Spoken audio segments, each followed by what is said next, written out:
There we are. All right. Let me not blur my background. Hi, everyone. Hello, hello, hello. Let me know if you can hear me.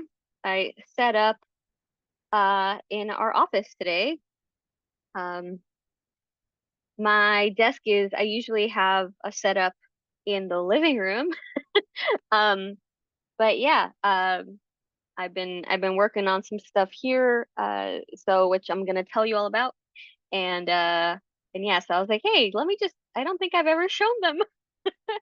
So so this is my desk set up in the office.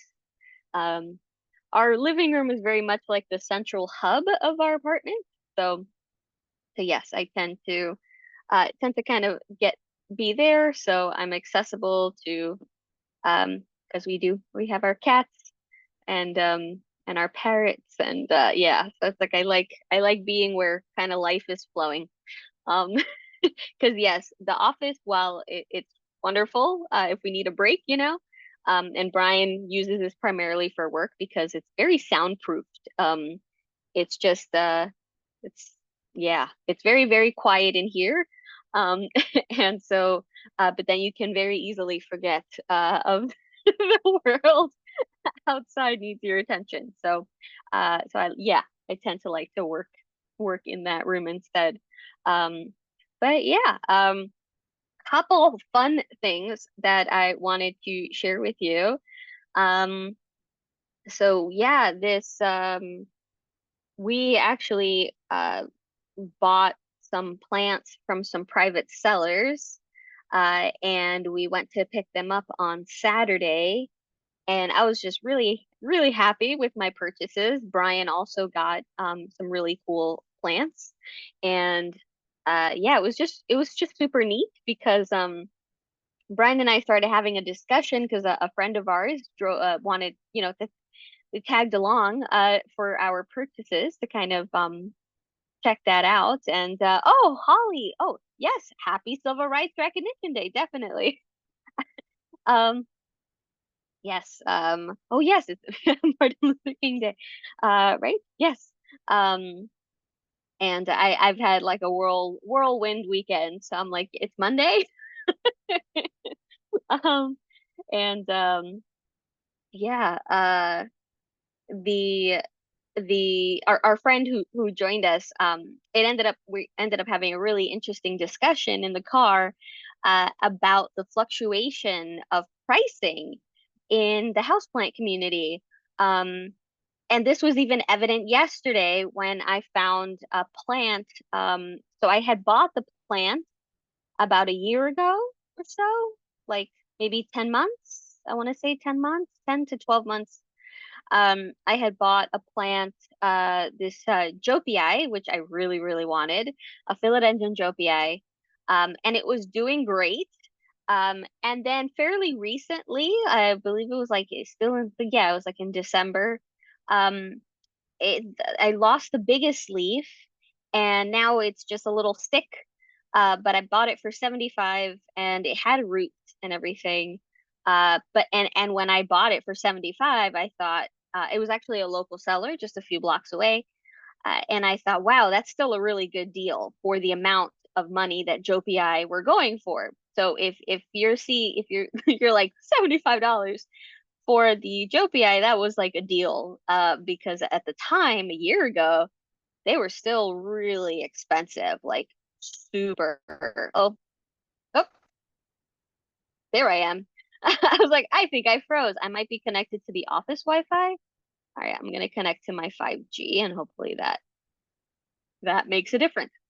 Um, and so yeah, it was, and again, I was like, whoa, that's a deal.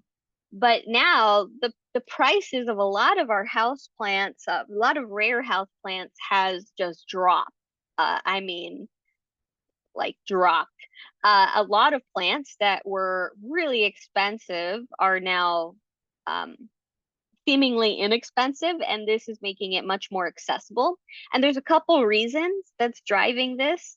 So if any of you folks are interested in like rare, especially aroids, so this kind of family of plants includes like philodendrons, epiprenums, which are also known as pothos, um, Scindapsus, which are known as satin pothos. If peace lilies, alocasias, um, anthuriums, these are all in the aroid family. They're also in aurum family, or Ariaceae is the official Latin.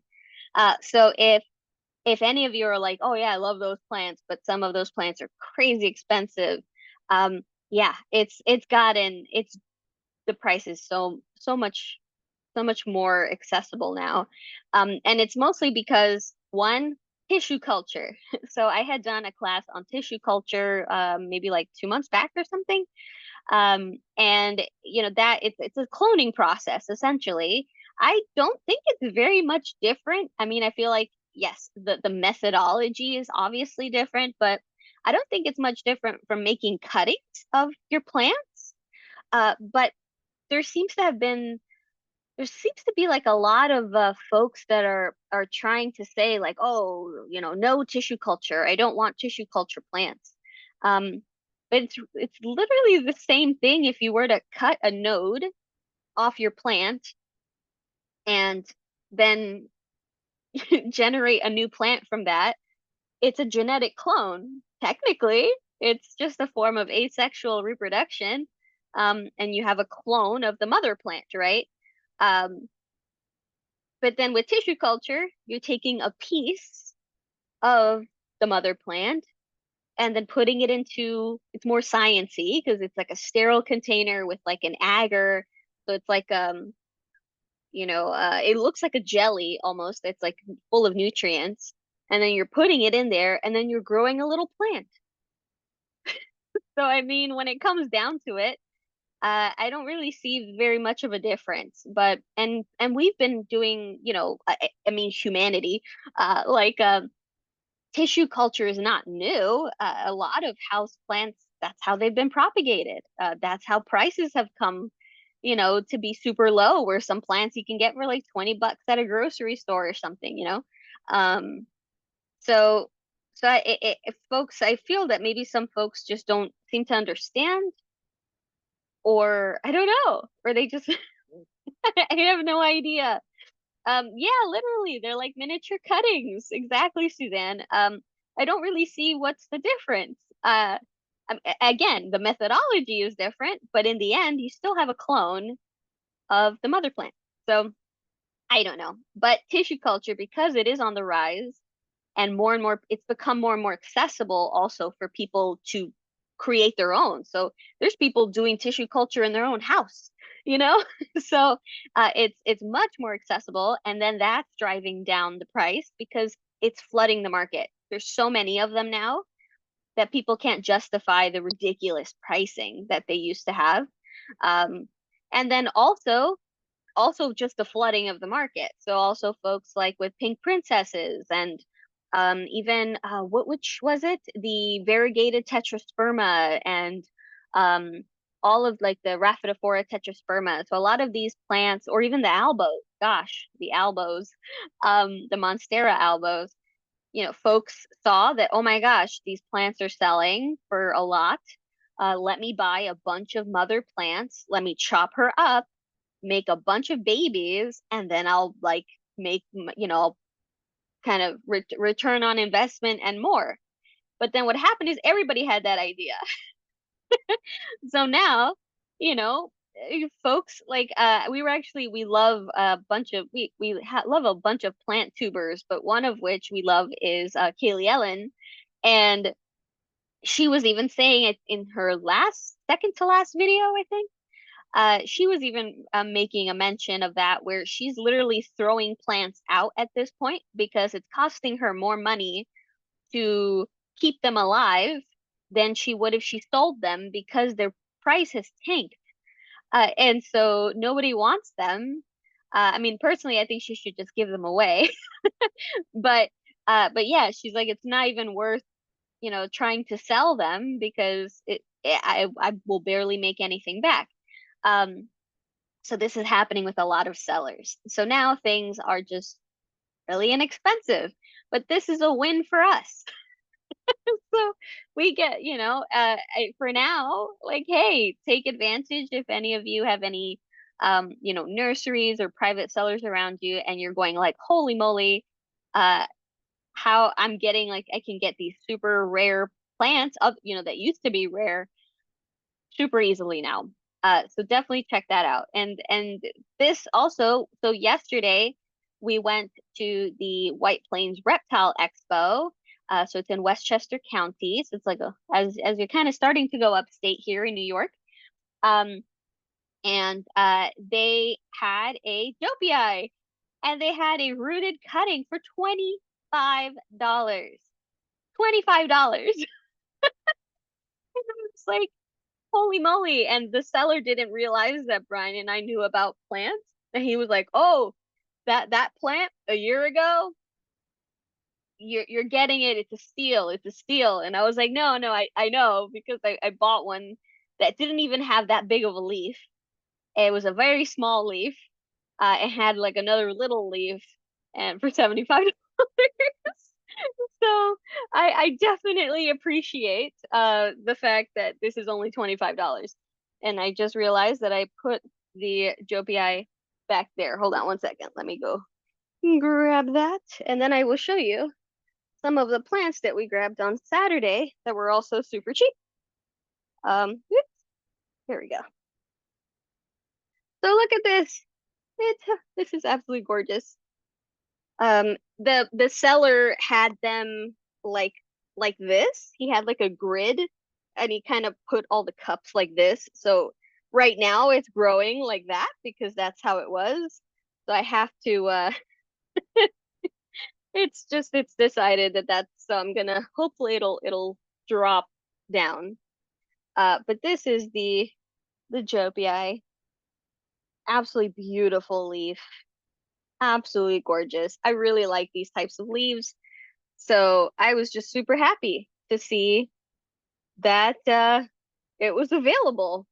Um, it's right now it's in sphagnum moss, and he said to just keep it wet and give it probably a month or two, and I can pop it in some substrate. Uh, so far so good. It's beautiful. It's absolutely beautiful. 25 bucks a Jopi. I never thought I would say that. So good morning, Priscilla. Um, But here are some plants, and then I'll show you some other stuff that we got at the Reptile Expo. But I did get a few plants. I'm currently quarantining them here, but I think I might actually leave them here. So I didn't want to put them in the living room with all of our other aeroids right now. Um, so I was like, you know what? I'm gonna set them up here, and where they get a nice amount of light. There's also an overhead light that has a grow light in it. So that's an option. Um, but I might actually just leave them like that all along the edge here. But let me show you. Some of them are repeats of plants I already have, but I couldn't say no. Which one I think was the repeat? Oh, the fantasy. I'll show you that in a second. But first one that I want to show you is the tortum. So this is a philodendron tortum. Ah, I'm whacking myself already. Here we go. Brand new leaf is emerging. This one right here. This is a philodendron. There is a new leaf starting to come out as well. Uh, Absolutely gorgeous. I really like these types. I had one in the past. Gosh, I think it's been like a year or something. Um, since I had bought one. Um, and yeah, it was it's been a while. It's been a while. It The last one we lost to the thrip infestation that we had had. So we took so many philodendron losses during that time. Thrips are no joke. I don't recommend them to. I not even recommend. I just don't wish them on anyone. I don't wish thrips on anyone. Um, but absolutely gorgeous. And what's really neat is this, it's much more accessible but I am seeing some folks are still trying to sell it for a little bit of a higher price tag. I did go to a plant store last week that I saw a tortum, and I was very tempted to take it. But it only had two leaves that were really small. So they were like kind of like this leaf right here. It was like two of these, very, very tall, small. It was like a 3-inch pot. And they wanted like 40 or 50 for it. And I was like, yeah, no, no, I'm good. Not now. That's let me I'll wait. I'll wait. And I'm happy I waited because a private seller put this entire plant up for 38 bucks, but it's an entire plant. It's already rooted, it's established, it's already growing. Um, it's great. So this was a much better option for that amount of money. Versus just the two leaves that made me very nervous because it was like a mix of sphagnum and it was like it hadn't really established yet. So I was like, yeah, no, I don't want to take that chance. Um, so I was very happy to find this because I really like this plant. I really like the look. It's very like palm-like, but it's a philodendron. And what's even better about these from these private sellers is that these are acclimated to kind of room temperature. So these were all kept about from the cellar from about like 70 to 75 degrees and about 35 to 45% humidity. So they weren't kept in greenhouses. So that's also a really good thing because it'll better acclimate. I mean, we keep this room really nice and toasty because we have some critters in here. But yeah, it should be fine. And so far, so good. Another one that's plummeted. Okay, this time last year, I was looking at these plants and they were $200. I got this for $12. So this is the Ficus shivriana. So this is a rubber tree, so a ficus, and it's really beautiful, like lime variegation, really gorgeous. This kind of took the houseplant community by storm. It was one of those, plants to get. And I would see them and I thought they were quite beautiful, but the price tag was very terrifying. And I was like, yeah, no. Uh, because ficuses in general can be a little temperamental. If there's like a draft,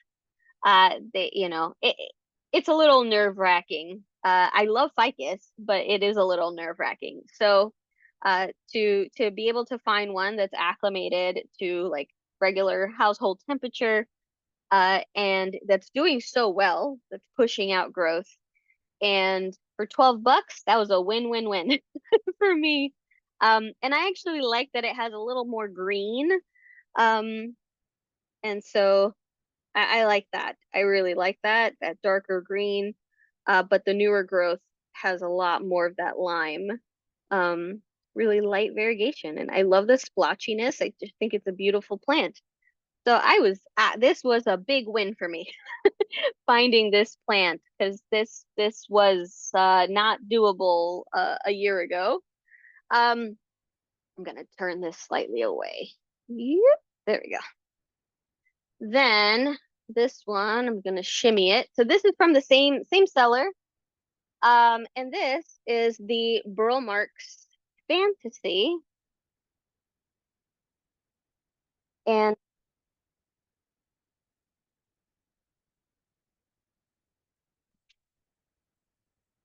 whoop, there we go. Oh, that plant, that was the Ficus shivriana.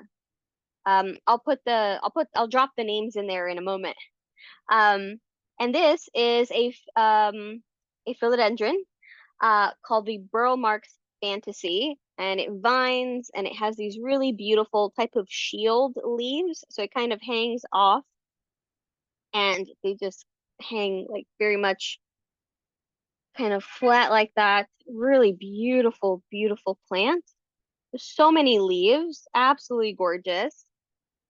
I had to put a new stake because it was, you could see it kind of was like leaning.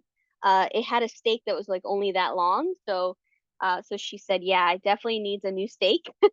So thankfully, I had a one that was like the perfect size, and then I tied it with some plant tape. It does have aerial roots, so I think I'll wait a little bit for it to get acclimated and stuff. I don't want to repot it right away, but I would eventually like to give it a moss pole. Oh, here you go. So you could see see the little aerial roots, and there's a lot of them. So uh, this would climb really, really well. It's absolutely beautiful. Now, this is one that I do own already, but I have a stick that I had gotten as a cutting with no roots, and it had a little leaf on it. That leaf lasted a while, died off, and then it started putting out little leaves. So it's like they look just like this, but they're like this tiny, and it's coming back. It's, it's trying, but it's a very slow process.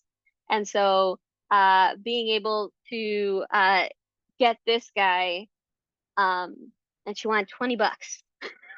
20 bucks, which is nuts because these plants also a year ago, this would probably, it started to go down. So like last year, this probably would have been maybe like 50, 60, but a year prior to that, that would have been much more expensive. So the price has definitely plummeted on these. They've just become much more accessible. It was hard to find them, and then everybody started propagating them. And so now a bunch of nurseries were carrying them. Uh, Private sellers were selling them. People were selling them on Etsy. It just, yeah, so now they're readily available. It's not a hard plant to get anymore. So now the flame, the Burl Marx flame is, Burl Marx Fantasy. This is a Burl Marx Fantasy, is no longer that it Burl Marx, but rather before that was a variegated Burl Marx. That was, Brian actually has, I think, like two of those. Um, and that was like the it Burl Marx, and then now the Burl Marx Flame is the one that everybody wants, but it's still ridiculously expensive. So they kind of cycle like that. So let's just wait till it gets super cheap. Um, that's the plan. That's the plan, is to wait. Another plant I got was this squamiferum. So they are also called squams, referred to as squams. So this is also a type of philodendron, really nice sized leaves. Like, look at that. Um, there is a new leaf coming out too, but my favorite part of these, this is one of my favorite philodendrons. Um, we lost our original to thrips, and we had it for a while. And so my favorite aspect of these is this petiole. Look at this petiole. It is covered in like this kind of, they're soft, um but like these hairs. It has a very, very hairy petiole, but they go from yellow to red. So they're yellow right on the edge, and as they get closer to the stem, it turns red. And it very much reminds me of witch hazel flowers, if you've ever seen them. They look like little fireworks. And this very much reminds me of witch hazel, but absolutely love it. It's very different. You don't really see, there's a couple philodendrons with fuzzy petioles. There's even a philodendron called fuzzy petiole, which kind of made its way to the market last year and was everywhere. People were like, "What is this plant?" The new philodendron, that variety that folks were trying to get. Um, but yeah, it's absolutely beautiful, and I love these. I love these leaves. I love the bunny ear leaves. I love that. So you see a lot of that. I like the long leaves, I like the Jopii, and I like the bunny ears in philodendrons. So I was very happy to find this. The only issue for me, and this was $13, so really cheap. Uh, the only issue is just the way that it's growing. It because the leaves are so large, it didn't look that big in the picture, so it's kind of difficult to find a good place for it. Um, So I might actually put like an elevated pot and then let it kind of be elevated because like it takes up so much real estate because of how wide it is. Uh, but it's absolutely beautiful, and I'm happy I found it. And then this was the last one that I picked up. Uh, Super excited about this. This is all one plant. This is a philodendron pedatum. And it's absolutely gorgeous. She wanted $30 for it. What I love is it has these types of like the mature looking leaves, but they're super tiny. Um, and yeah, it this is the same plant, so it grew upwards. Then she put this stake here, uh, and then it proceeded to grow up, and then it came back down, and then it kind of did a squiggle, and then it came back up. It's very, she referred to it as a very sculptural philodendron, and she just had it in her living room. It was not in anywhere um with any type of like a greenhouse setup or anything like that. So it was gonna easily acclimate to like a room temperature kind of setting. And now again, this room is a little bit warmer. I'm wearing extra layers because I was outside earlier and it's like 24 degrees outside here. So I'm like bundled up with like a fleece, this thick fleece sweater, another shirt under it. It's very cold here, but this room is very, very warm. So, even just here, it is, I have to bring in the humidifier, but it's about 30% humidity in here right now, and it's 77.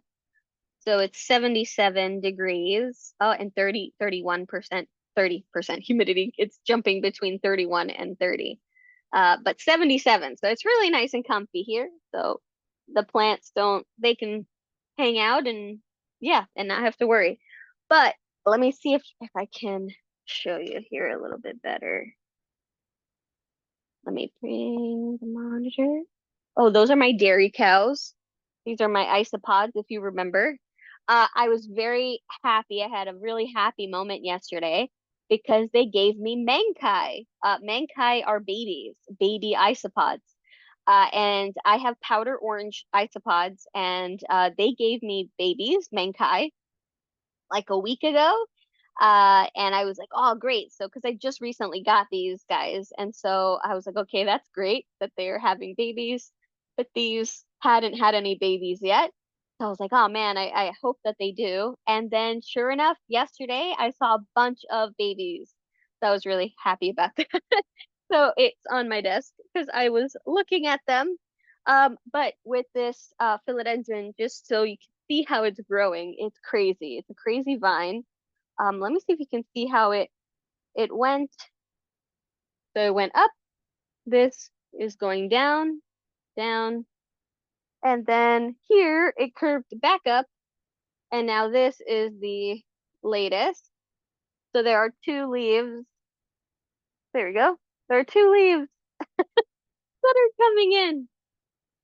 Um, it's a very odd looking philodendron. I really love that. I love kind of wild growth.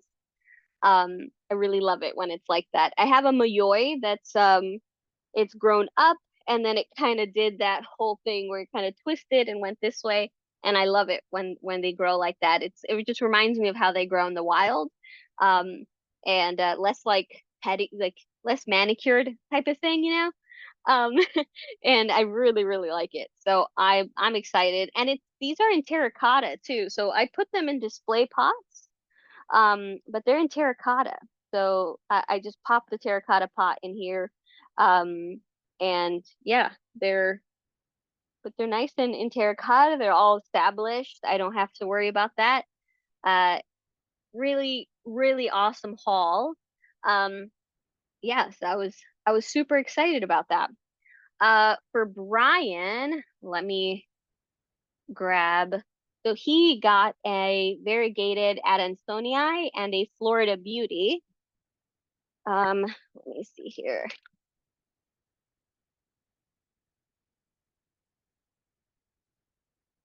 So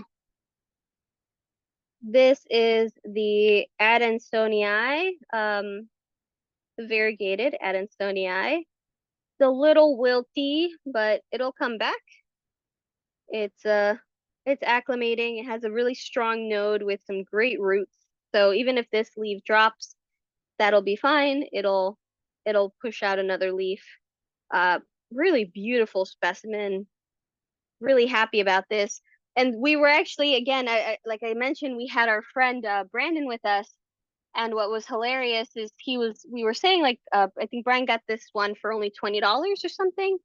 And I was showing him a video from, I believe, 2 or 3 years ago. And it was like gardening Australia.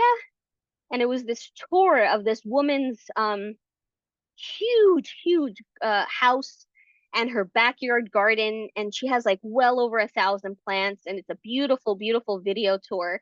I think it's even split into two parts. There's like one video is just her inside, like the inside of her house, and then the second part is just her yard. Beautiful place. And she had an Adansonii, a very variegated Adansonii in a glass box with other cuttings. And the host was asking her, so what's your most expensive plant? And she said, this, it had a couple leaves, but they were all white leaves, which is not a good sign because then those white leaves aren't going to produce any food for the plant. But she had bought it as a one leaf cutting. And in my brain, I said, oh, I think it was like 1,500 $1,500. I watched that video when it came out.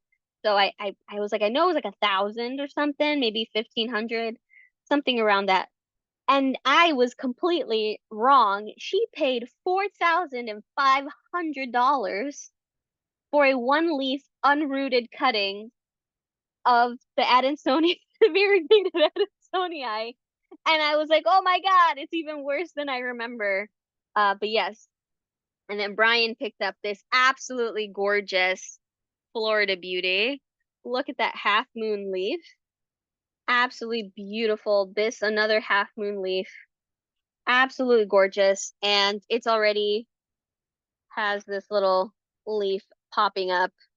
And a new leaf coming out here. So it's a beautiful plant. Right now it's in pawn. Absolutely gorgeous. Super excited about that. Brian just walked in with our watering can. Oh, can I show them?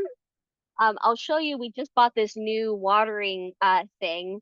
We saw like our favorite plant store was using it. And I said that would make it so much easier to water some of our smaller plants that we have like in hydroponic setups if we just wanted to top them off. And because I use squirt bottles, but I have arthritis.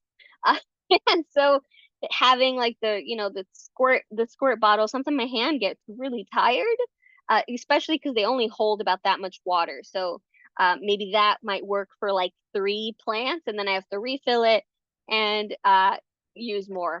And so I said, oh gosh, I need something a little bit easier to maneuver. And we bought this really cool pump, and so that's what he's using right now to water. So when he's done, I'll ask if he could bring it over. He could pop this little beauty back in there. Um, but yeah, so I was super excited for that.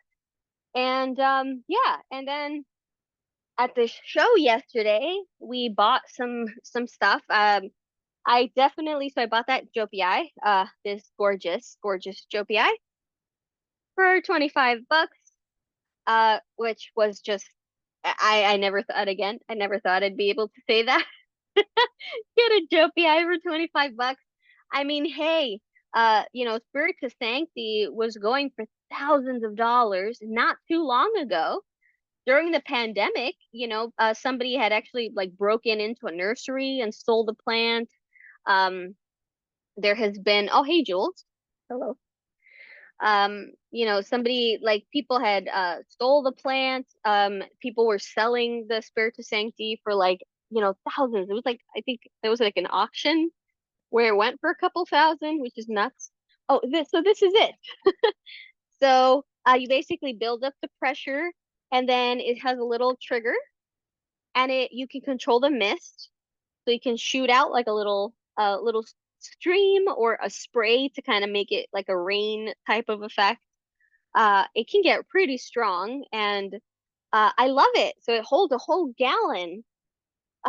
So so this makes it so much easier. Do a quick trip around, give everybody a little bit of water, and it's yeah, $14. So this was 14 bucks.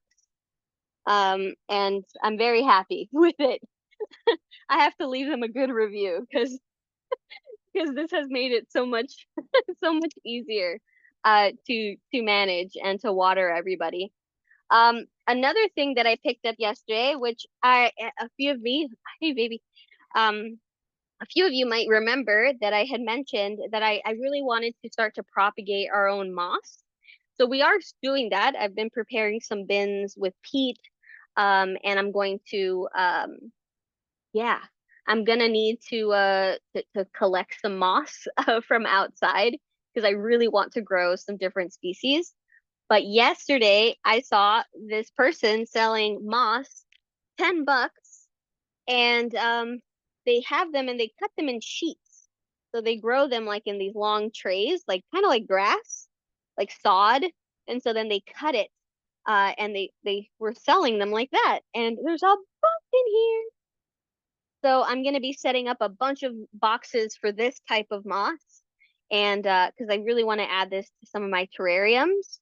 So it's like a longer moss. It's not as the mosses that I've seen growing here in our neighborhood, in our yard even. We live in a building, but there's like a little concrete yard with a little flower border, and I see moss there all the time. So I was telling Brian I want to grab some, but it's more like it's tinier. It's like a more like a velvet, right? But this is much longer. Um, so yeah, you could see like much longer. So I would love to have a variety. So 10 bucks. You can see all the humidity in here. So I'm excited to set these up later today. I'm gonna put them in some bins. I'm gonna kind of cut them and start some bins just for the moss. Um, then we picked up a bunch of new isopods. So I told myself I'd only grab one or two types, and there were so many amazing types and really inexpensive. So Brian and I kind of lost our minds. Um, but we bought so Brian bought some rubber duckies. This was at the top of our wish list for isopods.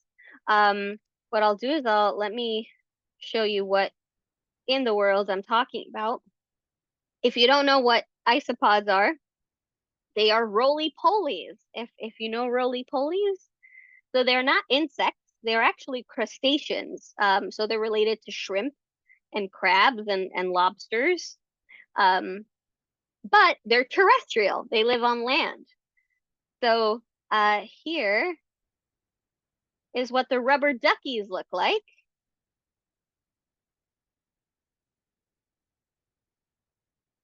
So they literally, so their mouths, kind of the bottom of this, like there we go. The bottom of their face kind of looks like it has a little bill on it. And so they look like a little a little rubber duck. And so they call them rubber duckies. And this has been on our wish list. So I'm really excited that we got some. So we keep a lot of plant, like tanks that with we had a bunch of tanks with plants. We changed a couple things up. Right now our tanks are just soil right now. And so we're going to be putting in a bunch of new plants, and we want to put in a bunch of new types of isopods because they keep the tank clean. So they eat anything that's decomposing. With springtails, they maintain. So all of that, like the wood chips, things like that, leaves. So they eat all that, and then it's a healthier space. There's like no mold or anything like that in the tank. So yeah, we collected quite a few yesterday, And then we got the lavas, which look like this. And so they have grays on them and reds, really, really pretty color. So we got a couple of those. Um, then we got the Punta Cana. So my father is from Dominican Republic, and I did not know that there is a species that is sold here in the United States that was collected originally in the Dominican Republic. So when I saw them and they were only $8, I was like, oh my gosh, I really want to have these in my collection. And they come in different colors, and I got a very nice variety in my own little pack that I bought. And so, but this is just an example of what those look like. And then, let me put these down behind me. We got the little sea isopods, which are I think it's Porcilio. No, I think it's Cubaris marina, if I'm not mistaken. Little sea. I think it's Cubaris marina. Yeah, marina. Okay, marina. There you go. So they're like a really nice gray color and um really really cool looking, kind of like a blue gray. Really pretty pill bug, and they actually can roll up. Um, then I got these white lavis isopods. So they're related. Oh, I think I spelled that wrong. Yeah, here we go. White lavis. So I have dairy cows, and I believe that these are basically dairy cows, but without the spots. They are very large though. Here, I'll show you. I think you could actually see them through here. Look how big they are. Look at my finger for scale. Look how big they are. These are the biggest isopods I have ever seen in my entire life. Um, this is ginormous. So these are going to be really fun to have in our collection because they are just so big. And then lastly was this mix, which is called a Skittles mix. So I have powder oranges already. So these are the same species, but just a different color morph. So I can mix them if I wanted to. But there's a bunch of them in here. Let me see. Oh, here you go. You can see one right there. But they're called orange cream. So they're white with orange splotches. There's some that are like a purple color. They're really, really pretty. They're hiding under this moss. So this seller actually sold it with live moss inside. And there's just about like, I think there's 10 in there. Yeah, there's like 10 different colors. So really, really nice diversity that I can add, and they can mix with my oranges, and then I can get a bunch of different colors. So those were the isopods that we added to our collection. Really excited about these. We definitely meant to get 2 types, and we got 6. Um, so, oh, and this. So don't be scared. If anyone is scared of spiders, this is not, well, it's not a live spider, but this is a molt. So if you're not aware, um, spiders, among other invertebrates, when they are growing, they shed their skin like a snake. So we have pet tarantulas, and so our tarantulas shed their skin, and I like to collect. I collect them. I've given a lot of these away because it's like a cool educational gift, especially friends that have kids. They get a real big kick out of it. And so I was cleaning out the tanks, and I put 2 of these inside of one of these cases so that they're very fragile. So I don't want them to get damaged. But it's really neat. And so if you're scared of spiders, close your eyes for 2 seconds.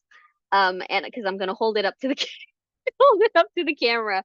But this is just skin. It's just skin. But what I was telling Brian is that it looks like 2 tarantulas are fighting. They're locked in battle right now. That's what it looks like. What are you doing? No, you're not supposed to be here. Hold on, Jules just got into the office. Hence why we like to keep the cats out so that they don't tip anything over with critters in them. You're not supposed to be in here. He is such a big cat, everyone. Look at this. Look at the size of this cat. Hi, Maple. Maple's like, I want you to pick me up. Oh, thank you. Oh, thank you, my love. But you can't be in here. You can't be in here. You can't be in here, baby. Oh, I'm sorry, Maple. You either. Give me 2 seconds. Let me let him out. Cause you can't be in here, buddy. I know you're getting he's so heavy. Oh my God. Last time we checked him, I think he was 16 pounds. He's a very large, he's our biggest cat. He is just a monster. Um, like our neighbor's dog, she has a Yorkie. He's bigger than her Yorkie. He's just, you can't, you can't be here. I know you want to get comfy. Oh no, now Mozart got in here. Hold on. Hey guys, come on. Out, out, out, out, out. No, no. Go, go, go, go. Go, go, go. Here we go. Go. Go, my loves. Go, my loves. Oh, don't argue. Okay, there we go. Yes. So, Jules, he knows how to open the door. So he opens the office door and then lets the other cats in because he tends to do that. But yeah, and we actually picked up a few new tarantulas as well. I won't show those because I don't want to scare everybody if folks are scared. But we did pick up a Vietnamese blue tarantula. They get a very gorgeous shade of blue when they just molt. So when they shed, they get this really beautiful blue color. And after a bit of more time, they basically harden again.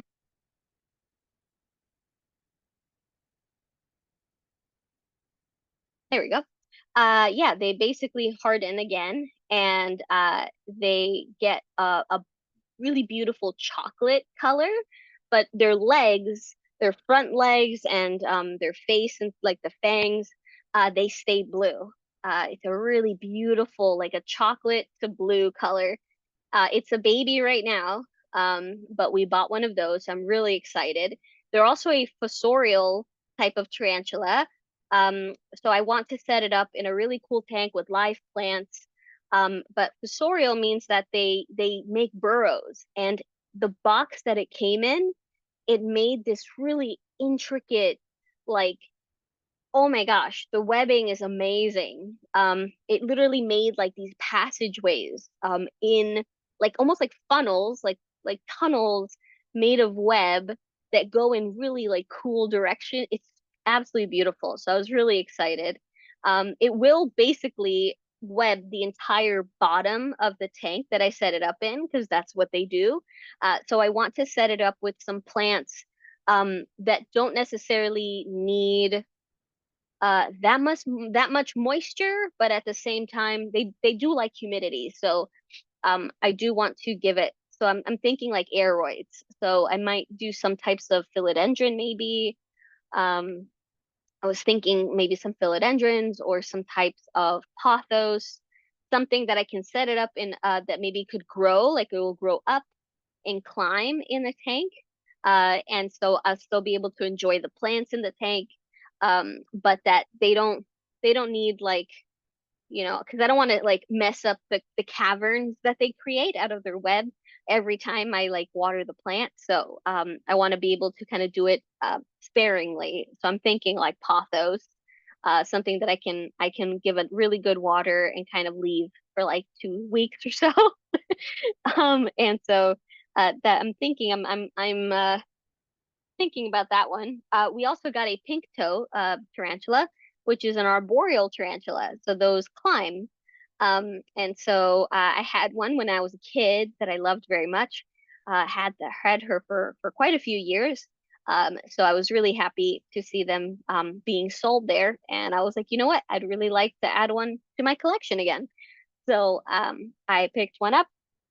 And then an unintended tarantula purchase was this absolutely beautiful, it's called it's called the ornamental baboon. So they don't have the best uh reputation. Baboon spiders tend to be very skittish, very fast types of tarantulas, but it's absolutely beautiful. So it's a white tarantula with black spots. So the second part of the scientific name, it's like heterophis, something. But the second part of the name is maculata. So if you know like Begonia maculata, so there's plants that have the specific epithet as part of their scientific name, maculata, and that means spots. So it's this beautiful white tarantula with black spots. Really, it's absolutely beautiful. Um, and so I'm going to set up its tank and very carefully put it in. It's one of those tarantulas where you don't handle it. It's more of just a look, kind of a look pet, you know, enjoy from afar. Um, but so I'm planning to set up its tank where it'll stay for a while.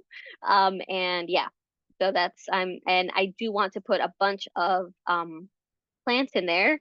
They also create really intricate webs, but they're off the ground. So they're arboreal as well, like a pink toe. So it will create these hammocks, basically, this web, but it'll kind of pick like a corner of the tank. So I want to add some really cool plants that kind of grow really like low.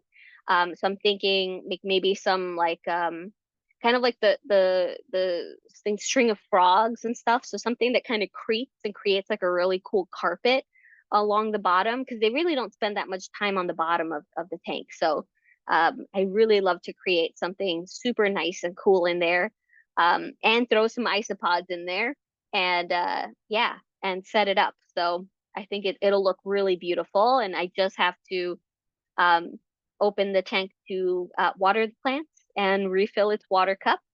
But I'm not going to be trying to handle it or anything like that. So it doesn't have to worry. But I am excited to have had it added to my collection. And then lastly, we picked up also unexpected. I kind of thought about it when we were driving there. Um, is I really wanted a tailless whip scorpion. It the name sounds a lot scarier than it is. It's basically a cave spider, absolutely harmless. If any of you have ever seen the Harry Potter movie, Goblet of Fire, when Mad Eye Moody, the professor, is doing the Cruciatus curse, and he like takes looks like a spider, and he takes it out of a jar, and he uses his wand. I don't know if there's anybody here that has seen that movie, but basically he makes it big, like he uses his wand to make it big, and then it kind of flies around the room, and then he ends up killing it he's demonstrating how this magic works, um and that is actually what it is. So that's literally the same animal. It is basically a cave spider that has pincers. So they have these like pincers, so and they have a pair of legs that works like antennae. So they very long, very like really thin legs that move very independently, and they basically touch things in the dark. And when they come across, let's say, a cricket or something like that, then they use their pincers to catch the food. And that's what they do. It's a very flat looking type of animal. It's super cool. It's very tiny. And I had one as a kid that I really loved as well. And I was like, oh, I always wanted a one now that I'm an adult. So yeah, they were selling them there. So I said I'm gonna take my chance and purchase one. And it's beautiful, and so I'm very, very excited, but they're absolutely harmless. So like you can give them to kids to hold, like they are completely harmless. So they don't bite or anything like that. And it's a really cool, really, really cool thing. And I set it up. You can't see it right now, so I'll show how I set it up because you can't see it. So it's hiding right now. But I set up this little water bowl. This is actually a air plant holder. and I thought it looked like a little basketball hoop. So I put that little water holder there, and I had this little mushroom that I stuck in there to give it that cool little look. I put a little fake plant in there for now. Eventually I'll put something in here. There's some leaves, but I put some stuff for it to climb and a piece of cork for it as well. So to climb and hide in. It's very small, so this will be fine for a very long time. But yeah, very simple. So there's actually I put isopods in here, some powder oranges. So there's peat, there's charcoal in here, some horticultural charcoal. There's leca, then there's cocoa coir, a bit of crushed the poultry grit, so to give a little bit of drainage, and then a layer of biodegradables. So there's like pieces of wood and a bunch of different types of like oak leaves, magnolia leaves, right on top, and some dried grasses. And yeah, so I set up a little thing for it here, because it came like in a little cup. So so yeah, but eventually I will be adding plants here. I love invertebrates very, very much. So I was happy that I was able to um grab quite a few. So I have a nice array of critters. Um, what in the world is that sound? Oh, I have no idea what that was. Um, but yeah, let me see here. I just really wanted to show you some of the plants that we picked up on Saturday and some of the cool critters that we picked up yesterday. Um, just really excited. This is a lot of the isopods again we're wanting to add to these bioactive setups. So they help build the ecosystem. And what's really cool is we got a few that we really like the colors of, so it just kind of adds even more interest, right, into the tank. It's not only, of course, the plants are a visual interest, but having, a whole little ecosystem there and watching them grow, we're really excited. And we got a really nice variety of colors, so it's gonna be really good. A lot of them can live and coexist great. You can put them in the same tank, so you have a really nice mix. They will only breed with each other because a lot of them they can't cross anyway with the others. But then there are some like the dairy cows, for instance, the Porcilio laevis. Um, if you put them in a tank, that's the only isopod you're gonna have. They are very ferocious eaters. They will basically, yeah, they'll eat smaller isopods because they get rather large. So those will be in their own tank by themselves. And but a lot of the others we can actually mix and they can live happily. So we're very excited about that. That's yeah. So we're gonna set that up, and I'm excited once we really start. We're gonna put them in temporary holds right now as we build up our terrariums, and yeah. So we'll record that, and I'll share updates. But yeah, all right. So let's see here.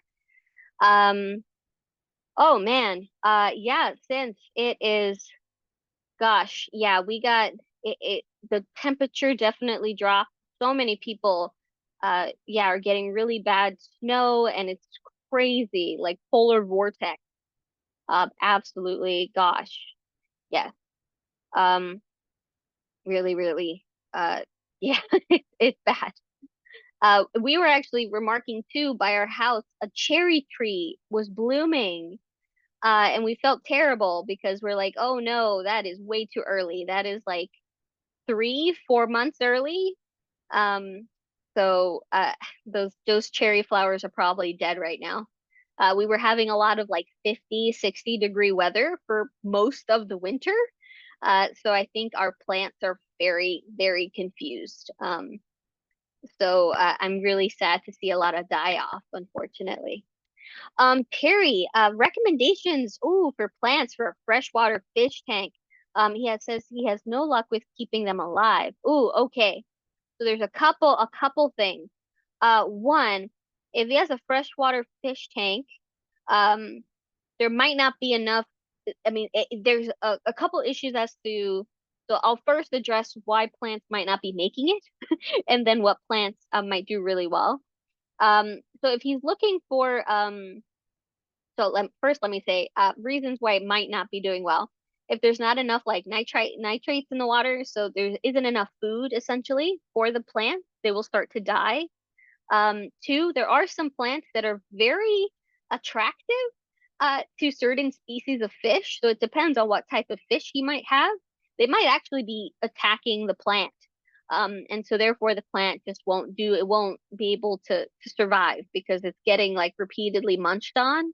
And then it eventually just dies. Um, Also, if he's using certain chemicals to take care of the tank, he should check to make sure that none of them have any types of like algicides or basically they don't have anything that kills off live plants. There are some types of things that you can add to tanks that you might unknowingly, they might have certain effects like that. So so that's just so that they are aware that sometimes that can cause issues because also if there isn't enough food, essentially nutrition for the plants. Oh, and another reason is light.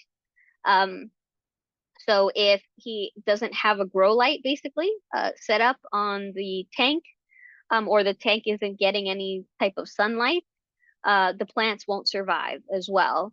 But then the problem with putting them in direct sunlight or having a grow light is you will have algae. So some people opt not to keep their tanks close to the window or give them a grow light because they don't want algae to deal with. But then if you don't have it, then your plants start to die. So it's like, like, um, so that's another reason. Um, so if let's say they don't have enough nutrition, there are things you can add that's safe for fish that would help feed the plants as well. Um, I can't remember the name off the top of my head, but there is things you can add. Um, and yeah, the in terms of what types of plants. So if we're talking house plants, sometimes like the lucky bamboo, which is not really bamboo, it's actually a Dracaena. I believe it's like a Dracaena is it sanguinaria? But it is a Dracaena, and but it's called lucky bamboo. Grows really well. Pothos grows really well, but you do have to be mindful with pothos, um, which is also epiprenum, because it will they do have oxalates, which are toxic. And so if the fish are prone to wanting to nibble on the pothos, it could be bad. Some fish are a little bit more sensitive than others, so it might not be a big issue. But pothos tends to grow very happily in fish tanks, even part of it underwater. Like the leaves will literally be underwater and be totally fine. Um, in terms of other there's so many aquatic plants, but I think like the best, I would say the most resilient are definitely, they call them bananas, like mini bananas. I'm forgetting the scientific name, but they look like a bundle of bananas with leaves on top. Very cool. They sink to the bottom because they're pretty weighted. So those work great. Also I think it's called an Anubias, might be Anubias. Those work really, really great. The more nitrates, the better.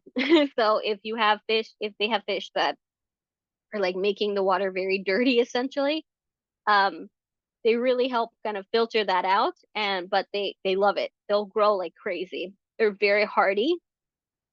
They don't need that much light either. Um, but yeah, they do really great.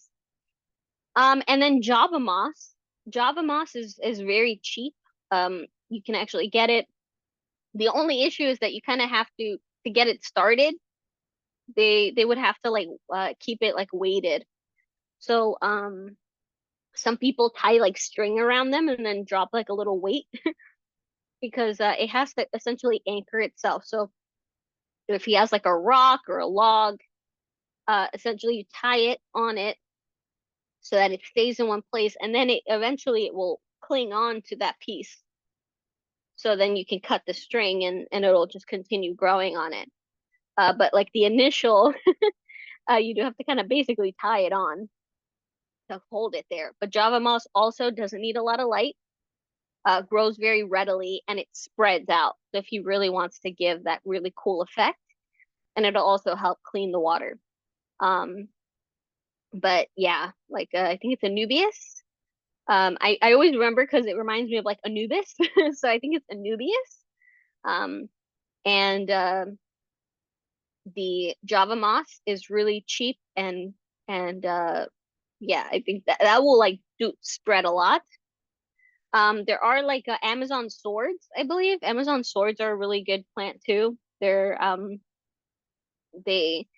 there's a lot of other plants that they're just kind of like feathery, and so they tend to get very wilted very easily or damaged, or they make that makes it more attractive to fish to munch on.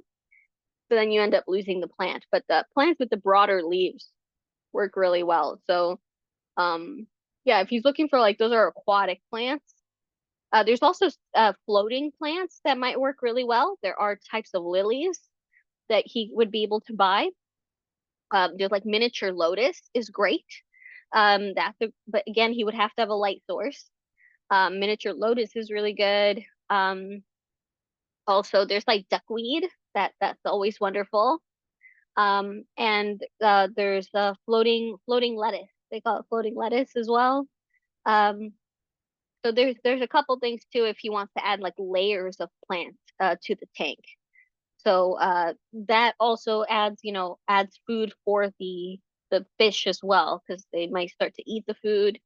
Um, so yeah, if he wants to, especially if he wants to end up maybe adding to the tank, like adding shrimp, things like that, that is all something that the shrimp will basically hang on the moss and they'll forage for pieces of food that get stuck.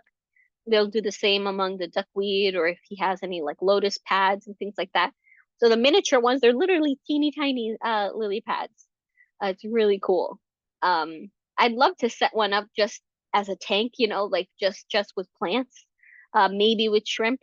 That's something I think I've mentioned that, but Brian and I, that's like our next big project. Like we're fixing up all our bioactive tanks, but we're hoping like within a year, we're gonna set up like a fully planted aquarium, but really no fish. The plan is really just to kind of keep it fully planted and maybe add different species of shrimp in there. At most, maybe one fish, but otherwise, really shrimp.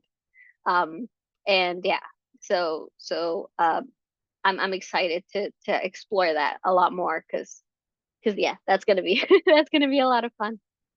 Um, yeah, and then Adeline, can you tell me what this plant is? I purchased it at a standing area in a spot in the city's small greenhouse setting. Of course, noted as a tropical, and you have to figure out what it is. It looks variegated, or at least has spots or stripes. Colors are dark and light green. I think a pothos of some sort. Ooh, okay. I'm gonna find you. Wait Bum one minute. bum Oh, okay. I bum. can find pictures. Otherwise, I was going to Let go and me get the plant. see But where in the world. Ah, there you are. Okay, and let's see. So, the leaves are heart shaped, okay. and it definitely is a vining type of plant. And some of the leaves are dark green with a lighter green, either spots or stripes or something. And then all of a sudden, there's one leaf that's totally light green and only has a few dark green spots. Hmm. Okay. So let me see if maybe. So I'm gonna show you a plant I suspect. Tell me if we're close or really far. So is it like something like this? Hold on. Here we go. No, no, not that. Okay, not that. So heart-shaped leaves, lime and green. I'm thinking maybe a Dieffenbachia. Oh, Well, but I don't know. yeah, it's Yeah, it just vining. says just It's says vining. tropical, but You know, this wouldn't vine. Let me look maybe it at was a maybe pothos, but a pothos. I'm gonna try a um hmm. Well, Marble Queen is a lot more white though. Maybe a Pothos Gisenia. Let's see. Oops, I didn't make a space there. What about like this? Does this something like, well, not these giant leaves, but here we go. Is it something like that? Is it closer or farther than the philodendron? no. Hmm.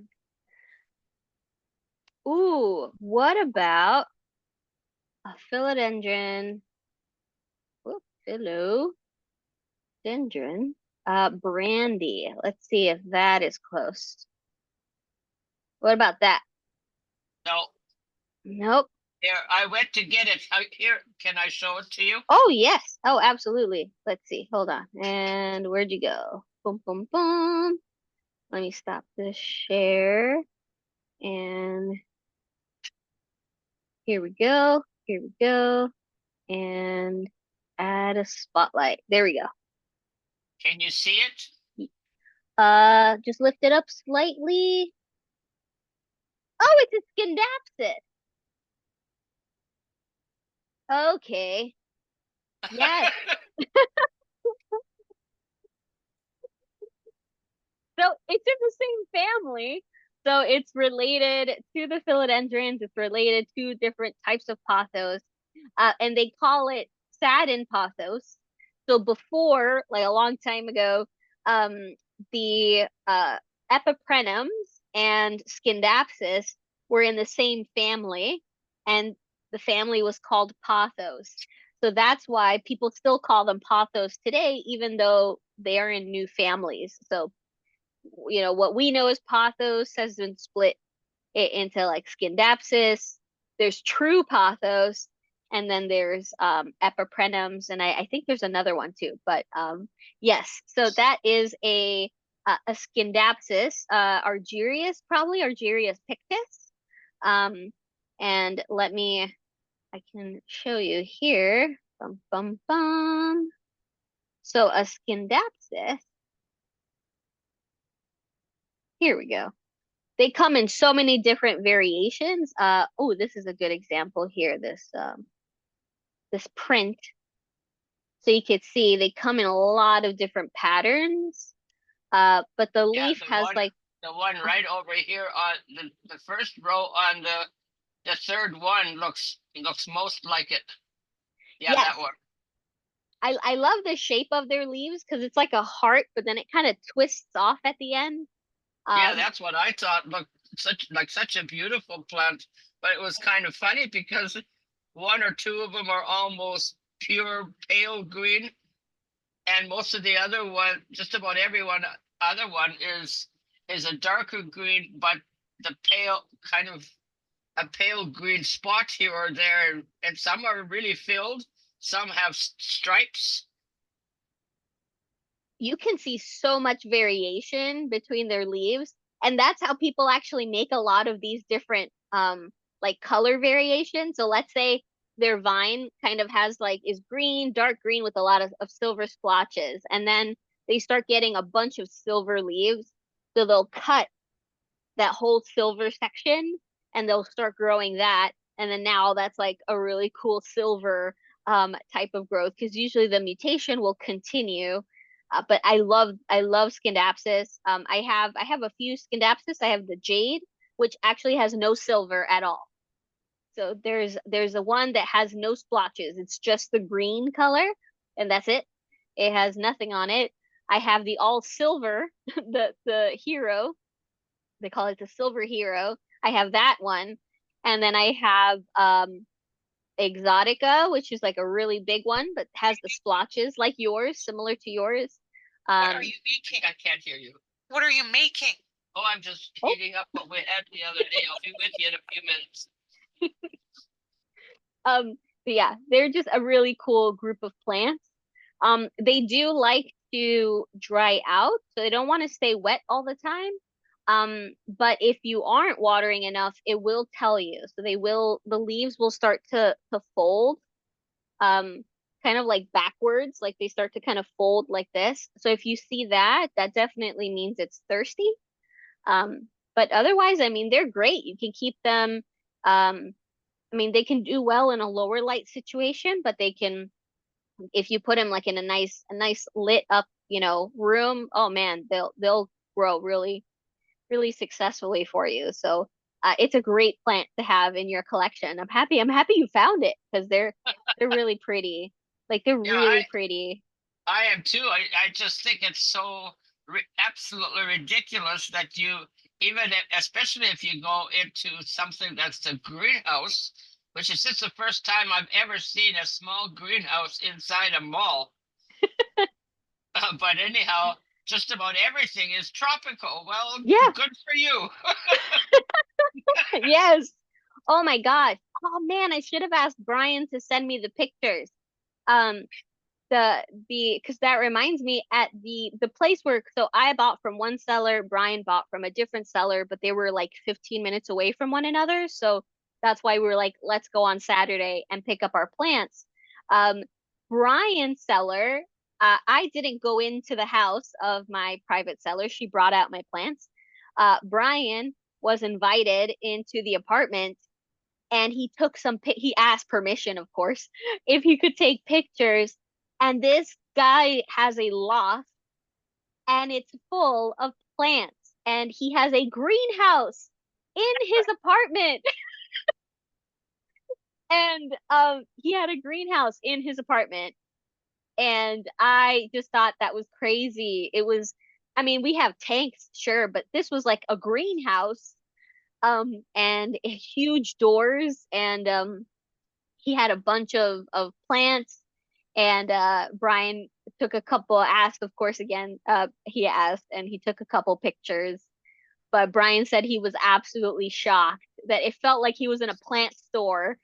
Yeah, So yes, but yeah, a lot of the yeah the plants that nurseries tend to sell, yeah, they end up being tropical, and then um yeah, and then it's up to us to try to keep them happy yeah, yeah.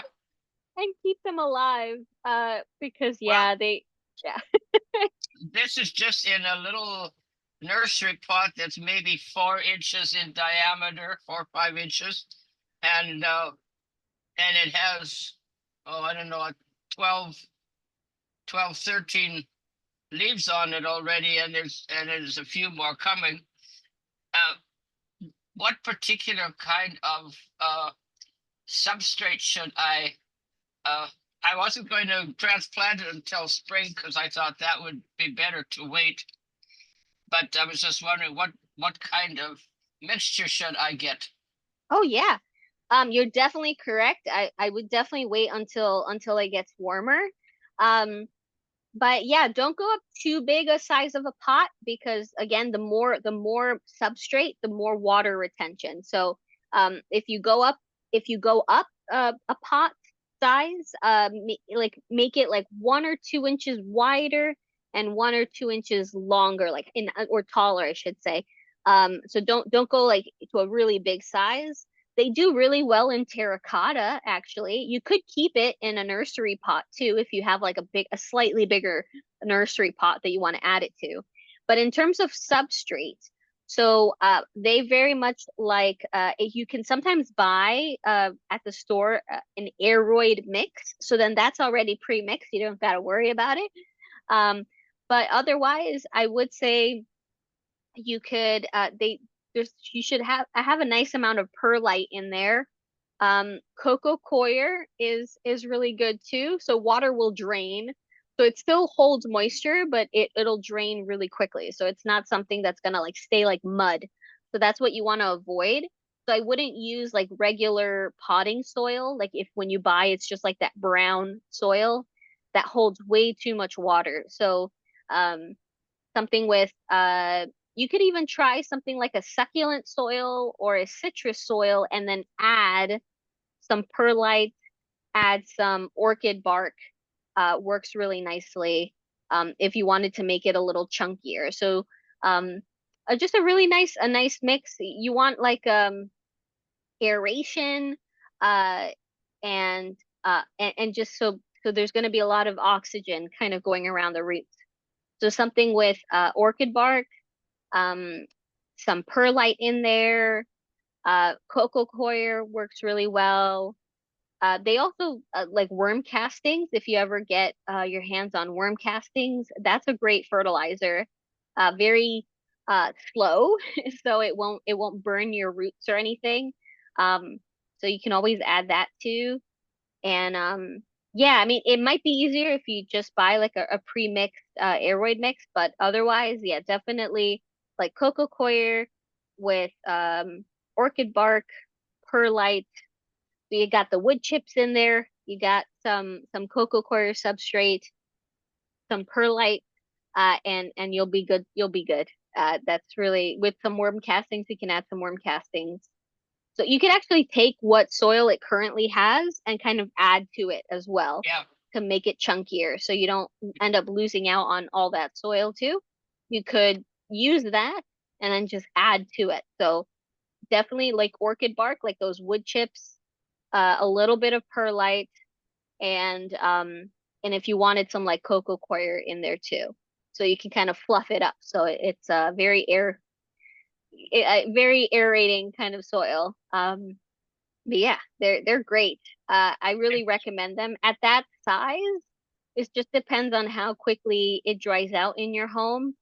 We water our Scindapsus about every 10 to 14 days.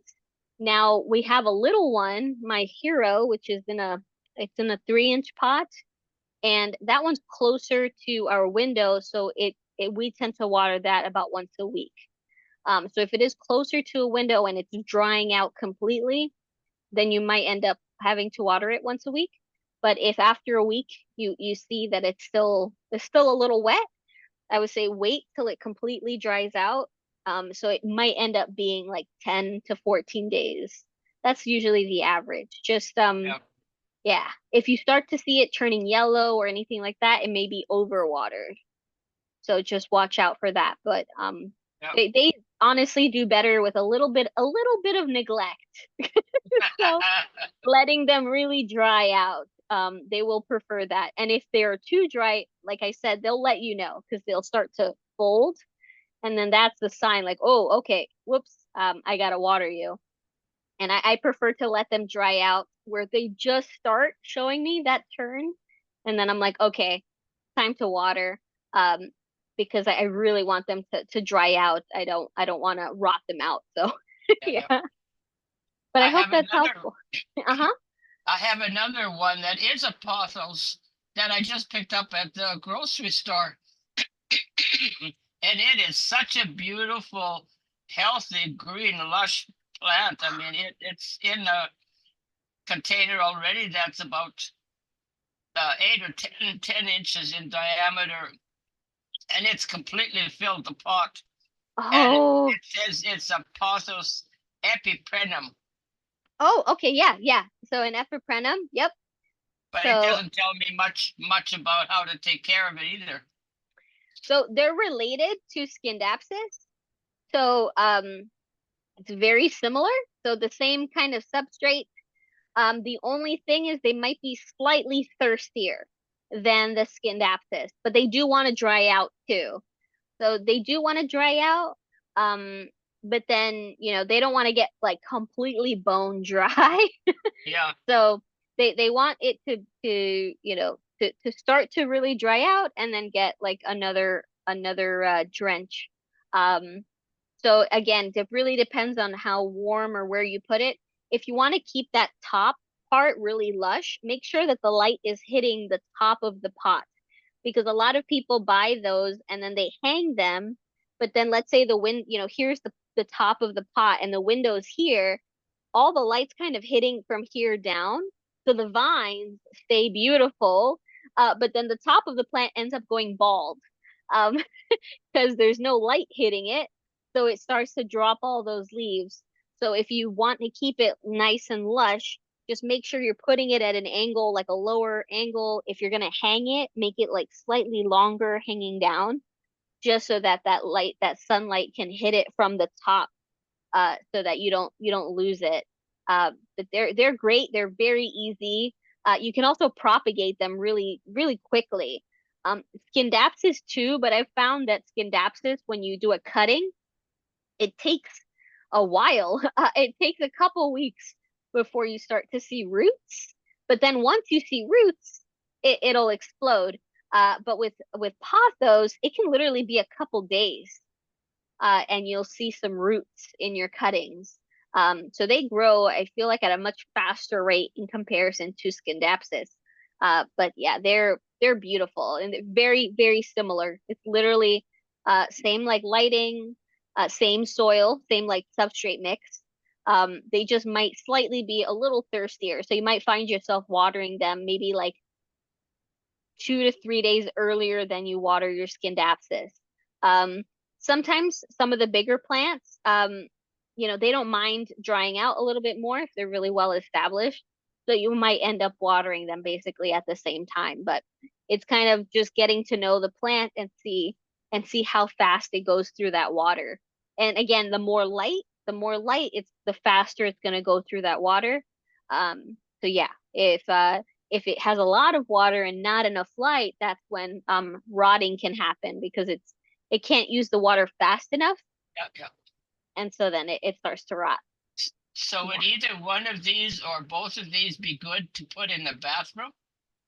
Yeah. As long as you have like a window and a light source in there, sure, both of them, both of them. I have pothos in my bathroom as cuttings on the windowsill. They love the humidity. Yeah. So absolutely. Um, I mean, Scindapsus loves humidity too. Pothos may be a little bit more than the Scindapsus, but yeah, both of them would work in a bathroom definitely. I have it sitting right now on top of, like one of those bathroom toppers that you can put over top of toilets. Oh yeah, And uh-huh. I have it on the top shelf, but Perfect. so then it would be about completely opposite to the window. Ooh, So do you think it would have enough light because it's not going to be showing light on top of the plant? ooh. Um, yeah, so if it's in view, let's say, so if it's kind of like level and level, right? It's right Yeah, yeah, opposite of the window. If it's not getting the light coming from above, you will see some of that balding on top. I mean, the so rest of then the plant will be really happy, but the yeah, cup, you're gonna end up losing a couple leaves right on top. So, then where would be the second best place to put it? mean, if you still wanted to put it in your bathroom, if you have the option, you could make it hang. So you can add it into a macrame, and then put a hook in the bathroom, Yeah, yeah. just to hang it from. So that's an option. I have these that I have put up. Like I had put some in our bedroom. I think I put one here. Here. Oops. They're very inexpensive. So these little brackets. Yeah, yeah, And I have so, those too. Yeah, oh, perfect. Yeah. yeah, And so, they're nice and thin, so I can just add them. So like in our bedroom, I added one right by the window. And then yeah, I can put my hanging plant on there, and yeah, and then I just modify how long I want it to be. But then at least I have a hook to work yeah. with. So if you're able to do that, I would suggest then definitely take advantage of that, because the closer it can be, like I'm sorry, the lower, like the sunlight can actually hit the top and down, you're going to be able to keep it nice and lush. And also make sure to rotate it. So every time you water, when you put it back, just slightly move it this way in its like in the hanging, if you put it in a hanging basket or something, slightly give it like a quarter turn. So if you knew that this vine was right in front of you, just slightly move it this way so that the whole plant over time it keeps getting a nice amount of light. Because if again, if it's only facing one angle, all and if you have, I don't, I'm not sure how um you know how the vines are growing, but if you do have any in the back, if they're not getting sunlight, the plant will basically just kind of remove them. So the Yeah, yeah, plant, I usually do um, that with almost all my plants. perfect. Then you're perfect. So yeah, so keep doing that and it'll stay really lush because yeah, that's what ends up happening. I've definitely been a victim of that where I haven't done that to some of my plants, especially early on. And so they ended up growing very very odd. Yeah, yeah. So yes, so now I And make so the sure. other option, I have a small kitchen table up and get close to the window, which is Okay. facing east. So if I popped it on top of that Yes. table, it would be getting light from all around, plus on top. Well, I mean, not directly on top, but certainly the light that's coming in from the east would be good. Oh, that would be perfect. That Yeah. would even be a better situation. Yeah, absolutely. You can absolutely do that. Okay. And then this heart-shaped leaf, it would be fine in the bathroom. Yes. Oh, absolutely. Yes. Yeah, yeah. Okay, thank you very much. You're very welcome. Happy to help. And let me see here. Um, oh no, Suzanne. Gosh, it feels like -14. Oh my gosh. Oh yeah, Suzanne, I need something with a long spout to reach some of my plants. Yes, that was great. I got it. I actually got it that watering can, watering majig thingy majig. I can't remember the name of it, but I got that. It was 14 bucks on Amazon. So, and it's for a gallon. So it's like a water sprayer for a gallon of water. And yeah, it works wonderfully. It seriously is. Oh no, Jamie. So Jamie says my apartment is being kept warm, but I noticed the inside of my windows had frost on them. I pulled the plants away from the window, and now they're in the next closest spot, which is a couple feet from the window. My only exposure is west, um and these like lights. Will it be okay for a week or so? That should be fine. Especially if you're pulling them away so they're not touching the glass in any way. The glass always, yeah, the glass always gets super cold. And so if any of my plants are growing their leaf and it just touches the glass and I don't catch it in time, I do end up getting some burnt leaves, like leaves. It's a very unfortunate thing that will happen in the winter. But otherwise, yes, keeping it like a foot away, that should be totally fine. If you're really nervous, you could put like a piece of tape. You could roll up a rag or a towel and kind of like wedge it. Just if you're afraid of any drafts kind of making their way in. There's also like weather tape that is also an option if you feel like there's like air coming through. But otherwise, if it's just the glass that's being affected and you have a tight seal around your window, we have our building is almost 100 years old. So sometimes you can feel like a little gust. So we put weather tape during the winter. But if it has a nice tight seal and it's just the glass, a foot away is totally fine. Like you're gonna be completely fine. So don't worry about that. They'll be good. As long as they're not right up against the glass, they'll be fine. Um, oh my gosh, Tanya, on Thursday, after 2.5 years and 30 plants, I found my first pest on my allocation. Whoa! Essentially, I assumed spider mites, but I think it's thrips. Oh no!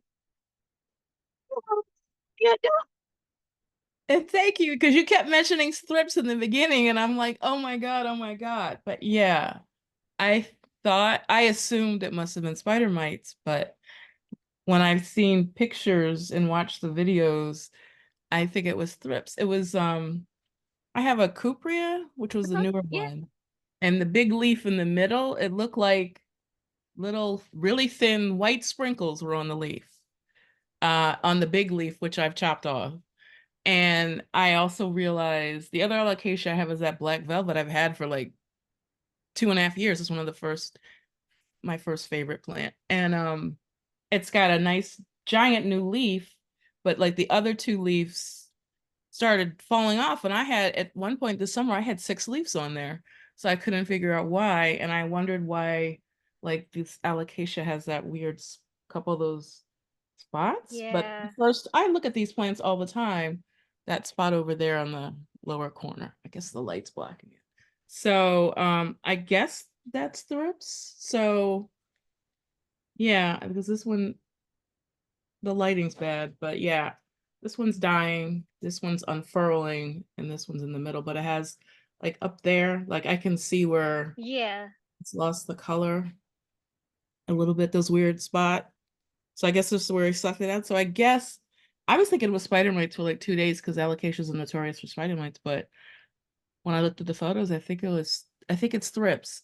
Yeah. And I've checked, of course, this is funny because I have like a little plant section here, which of course it was right in the middle of that section. And I've checked all of them and I have sprayed them all with a homemade water, rubbing alcohol, a peppermint castile soap, peppermint essential oil, and a little neem oil. And I've hosed them all and wiped them all down. And I've done it to all of my plants. And I guess I'm supposed to do it every 5 days, at least to start. I don't know if I need to go get the hardcore stuff, but you kept saying thrips, thrips, thrips. And I was just here melting. But I'm yeah. so So sorry. Yeah. uh, I know you talk about it all the time, but I wonder if you had any like extra suggestions now that it's just Yes. started and I'm in the mix. So Oh yes, yes. love to hear it. Um, so first thing, that sounds like a great course of action. That regimen. Just be aware that when you do use neem, it makes the plants a little bit more sensitive to sunlight. So if Mhm. you have a grow light, just kind of watch to make sure that they don't start to get a little burned. Okay. It just makes them a little photosensitive. So it kind of it's like the opposite of sunscreen. Gotcha. So it can make the plant just more susceptible to burning. Um, but that does sound like a really great mix. If anything, maybe dim if you have dimmable grow lights, Hmm. dim them just a little bit so they're not at full strength. And that should be fine. Um, yeah, in terms of other things, so of course, so thrips can fly. The males, I believe, are the ones that can fly. Um, so I would say, especially if you can get like those little sticky, I know they make them for fungus gnats, but Yeah. fungus gnats are attracted to the color yellow, but thrips are attracted to the color blue. Okay. So if they're usually really cheap, so you can get like little, either they call them sticky traps or like glue. They're not glue traps, but it's like you'll probably see them listed like under sticky traps for thrips Okay. and blue. So they are attracted to the color blue. So that'll be just the most effective rather than yellow. If you wanted to try that to see if you catch anybody trying to jump chip from one plant to another Okay. plant. Okay. Um, that definitely. You since you are in New York, there is a group that I think it's NYC Beneficial Insects. Hmm. I'm part of that group, and they place an order once a week for beneficial insects. There are predatory mites and things like that you can order through them. And then there's different pickup spots. It's through Facebook, Right. if you have Facebook. Hmm. And basically, you if you don't want, there's options for like lacewing larvae. If you're like, yeah, I don't want to deal with that. There are also predatory mites that come in like little sachets. I think, does Brian have any sachets left? Ba, ba, ba, ba, ba. I don't think he has any sachets left. But basically, it kind of looks like a little um like the things you hang on doorknobs like at the Mhm. hotel. Like it looks like a little version of that, and you hang it off your plant and you make a little hole, like you just puncture a little hole in it, and these little mites that are super tiny, you won't see them unless you're really looking. They climb out onto the plant and then they eat anything that doesn't belong on there. But they don't harm your plants. They aren't plant eaters, so they'll kill any thrips, thrip babies, anything that's on there that doesn't belong on there. And you can buy a bunch of sachets and like put one on each plant. And there's enough mites in there, they come out kind of in waves. And it can last like up to 6 weeks before you would need to buy more sachets. And they're really cheap. It's like $2 or $3 per sachet. Oh. Um, so you could get a lot. And so that's an option if you wanted to do that. So that's kind of if you wanted to have it in combination with your, you're cleaning them, and Mhm. then you also have kind of a second protocol in Yeah. progress. Yeah. But just know if that is, you might end up killing some of those predatory mites during your treatments. So I mean, you could, just see. There's both ways could potentially work. In terms of the treatment, I would say like, you want to continue that for a couple months, unfortunately. Months. So Okay. yeah, so Probably. usually people recommend like, oh, 5 to 6 weeks. I would say 10 weeks, Wow. like 9 to 10 weeks, because so what happens is that a lot of them lay eggs that it's delayed. So you might kill all the adults, and Hmm. then like in 3 or 4 weeks, all the babies are born, and then they need to like they start growing, and then they start, so it's you want to keep treating them. Yeah, that's why it might be easier to try the beneficial insect route, Hmm. because it's more hands off. It's more like I order, stick them on my plant, and they do their job. And Wow. um, so that could be an option. But yes, thrips are the worst. I seriously, I'm so sorry. We have had thrips, I think, 3 times. Um, we had one really bad infestation in like 2017, 2018 that took out my entire Syngonium collection. They were gone. I had so many types of I collected Syngoniums for years, and I lost all my Syngoniums. That was a nightmare. Um, Thankfully, it was in our bathroom. So I had there's shelves in there, and I had a bunch of Syngoniums. And it was isolated at least there. So I only lost plants in there. A lot of plants survived too. I still have plants that survived since then. Um, but all my Syngoniums were did not. Um, and yeah, and then they really like the thrips really like new growth too. So if you have new leaves unfurling, they're very attracted to that. So if you're really trying to see like, how bad is my infestation still, really look at the new leaves, and that will kind of be a good barometer to kind of gauge how many you actually have, because they're very attracted to that new leaf. So that'll tell you how bad it is if you see quite a few. Um, And but yeah. do they lay their eggs only on the plant, or do they put it in the soil too?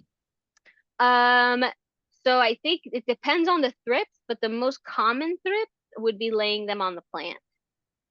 So usually in like the nooks, like in the little where the leaf kind of meets Hmm. the, I'm sorry, the stem, the petiole of the leaf kind of meets the stem. So those little nooks and crannies. Jules, why are you Jules just pushed the door open again? Um, but yeah, so I would just, be very, very just watchful. But thrips can spread relatively quickly. So if you could isolate the plants that are currently affected and put them Yeah. somewhere, and then kind of watch the others, just to see that it hasn't spread. Um, But yeah, it's a very notorious thing to get rid of. The only things that have helped for us to the first time was I tried Bonide, which is that systemic kind of insecticide. Mhm. That's how I dealt with it the first time. But the problem with Bonide is it can end up also burning your plants, which is what was happening with my syngoniums. The thrips were not only eating my syngoniums, but then the insecticide was also burning them. So while it helped some other plants, like I had pothos cuttings in there, spider plant cuttings, they were totally fine. My syngoniums, they're so thin, they were not fine. Oh, Um, and yeah. then the last two infestations we've had, what has done the trick has been beneficial insects. That has what has it takes a bit to really kick off. So we help it along, we check the plants, we wipe them down with like a damp paper towel with some rubbing alcohol and water and a little Castile soap. Um, if we really see a lot of them, we would kind of help them along, and then the mites and the lacewing larvae would kind of do the rest, any of the stragglers. But that's the only thing for us personally that has worked was really getting beneficial insects to do that. And the sachets are really like the cheapest and easiest hands-off way. Um, yeah. I mean, you could try like Bonide, but yeah, there is that risk that it might burn your plants, unfortunately. Right. Okay. And the Facebook group you mentioned, it's for the mites, is called Ah, what? yes. The NYC beneficial insects. Let me look just so I can double check. NYC, whoops. NYC. Yeah, NYC beneficial insects. Um, go. So it looks like this. NYC Okay. beneficial insects. Yeah, I'm in a couple plant Facebook groups. So what's really weird is I haven't gotten a new plant since October. So I'm like, where do they come from? Oh, I mean, there's some thrips that will um overwinter, like they kind of go through a dormancy period. Sometimes it's also that the adults might have died off and they left behind young, and it took a little bit for that young to really establish themselves. And then once they do, that's when they start really wreaking havoc. Okay. One question, I heard that the beneficial mites have to have like 70% humidity to survive. Ooh. Maybe that was a Um, particular one. I think there's different Different mites. species. Right. There's definitely Okay. different species of the mites. Um, the ones that yeah, I mean we keep like on the low end. Like right now this room is 31 right now. But we haven't turned on the humidifier. So it's usually kept at like 40, even 50%. Hmm. And we haven't had issues with that. Okay. So it might be the species, but they have different types of species listed. So when you go into that group, so if anybody here is in New York City and wants to try out that group, I really recommend it. So what they do is they group order. So then what they do is there's a giant like Excel sheet, and it has all the species, and it tells you a little bit about each species and what they eat. And so then you can then put like, I want two of those and one of these, and then you put your total, and then you pay a certain portion of the shipping cost is divided amongst everybody, and then you get a bunch of things really cheap. Otherwise, it would be really expensive to get them. But there's different species in there, so I would definitely double check if you're selecting a certain species. I'm Okay. trying to remember what we got last time. Um, I'll look, and then I'll message you because I'll check. Okay. Okay. Um, but Yeah. yeah, the ones we got were fine and they lasted a while. Oh my God, here we go. He's asking me for okay. You comfy? You just want to be held. Okay. Aw. He's like, yes, yes. But I'm so sorry. Seriously, I feel your pain. Like it's oh man. So Mm. yeah. Thank you. Thank you for your help. Yeah, I heard You're welcome. people I'm so crying. sorry. Yeah, I heard they're the worst. Yeah. Like I would rather have mealybugs. I would even rather have spider mites. Yeah, So they're very just really annoying to get rid of. Um, so I would say yeah, it's just about but thank you. It's just about being really persistent. And persistent and consistent. Yeah. right? Yeah. Right. Yeah. So Oh, I'm okay, so sorry. You're very yeah. welcome. Thank you so Oh much. man. I'm so sorry. Oh, oh gosh. Terry, you're very welcome, Terry. Yeah, reasons for why plants might not survive is so important. Yes, yes, in the tank. And all the recommendations for both floating and water plants. Oh, thank you so much, Terry. And Holly. Oh, and we're happy to see you. Um, oh, thank you. I'm glad you love the plants. Yeah, we're really excited with all these new additions.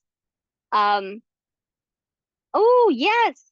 I'll check out the emails. Yeah, I have to catch up on my emails again. Um, oh yes. Yes, I definitely talk to my animals. And yeah, it's I don't know. I think they understand. Mozart, I have full-blown conversations with Mozart. I'll be like, "Hey, what are you doing?" And he meows. And I'm like, "Really? I didn't know you were doing that. So how's that going?" And he'll just keep meowing in response. Like I'll finish my sentence and he meows. So yeah. Oh no, I absolutely talk to my animals. I talk to plants too. Um, so yeah, I don't know. It's oh man. Yeah, I definitely do. Um,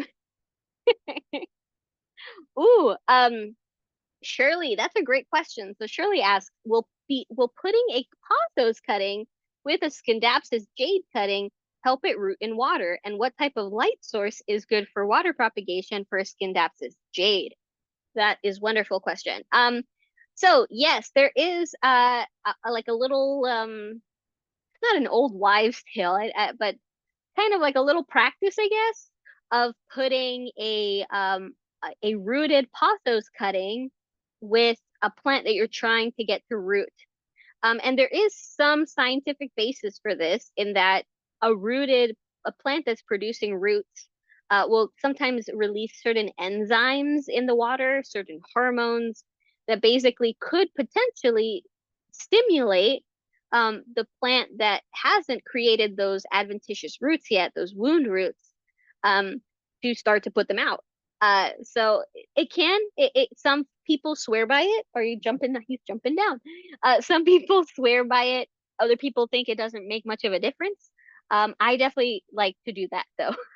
So I very much add sometimes fresh cuttings to yeah, to plants that already have roots to start them off, and then I put them in their own containers. So I definitely have done that. In terms of what type of light source, so I have my jade scindapsus pulled away from a western window. So it's on a shelf that is like, let's say the window is like this, and the shelf is basically like here.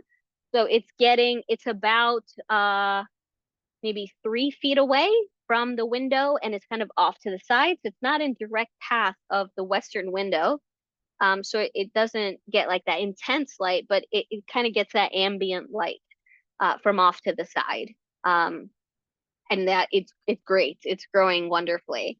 So that's my jade scindapsus cutting. And so yeah, I would say definitely try a nice lit space, especially for once the cutting. So when the cutting doesn't have roots, I like to keep them slightly away from a brighter light source. They still get light, but not as bright because I don't want them to basically keep photosynthesizing and they have no roots to replenish the water that they're losing through the process of photosynthesizing. So they need water. Plants need water as part of like the formula to photosynthesize to make the sugars.